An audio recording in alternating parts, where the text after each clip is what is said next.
मार्केटमध्ये खूप सारे बदल होत असतात आणि आपल्याही इंडस्ट्रीमध्ये बदल होतच असतील.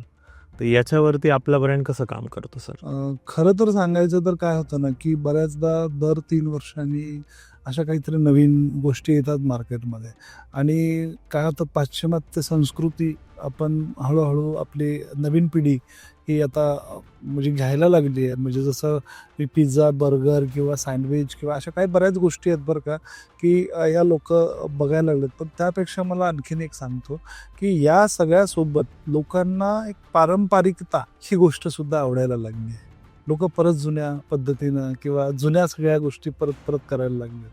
सो मला असं वाटतं, की हे फ्युचर आहे. कारण काय होतं, की कुठेतरी एक तुम्ही रोज वेगळा प्रॉडक्ट तुम्ही डेव्हलप कराल, तर ते तुमचं कायमस्वरूपीचं फूड असू शकत नाही. कारण आपलं कृषीप्रधान देश आहे आपला. आपली फूड कल्चर हे कंप्लीटली डिफरंट आहे. काही वेळापुरतं आपण ते ॲक्सेप्ट करू शकतो.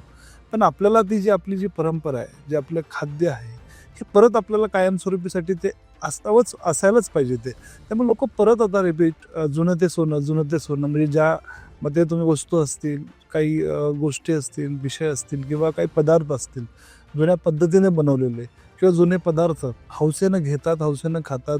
त्यामुळं काही जरी मार्केटमध्ये जरी बदल झाले, या गोष्टीला अजिबात मरण नाही. फ्युचर खूप चांगलं आहे याचं, मला असं वाटतं. बाकी कंपन्या काहीही करू दे, पण मला असं वाटतं, की पारंपरिकता जपून जर आपण पुढे गेलो ना, तर याला खूप चांगलं करेक्ट, भेटणार. करेक्ट. Absolutely correct sir.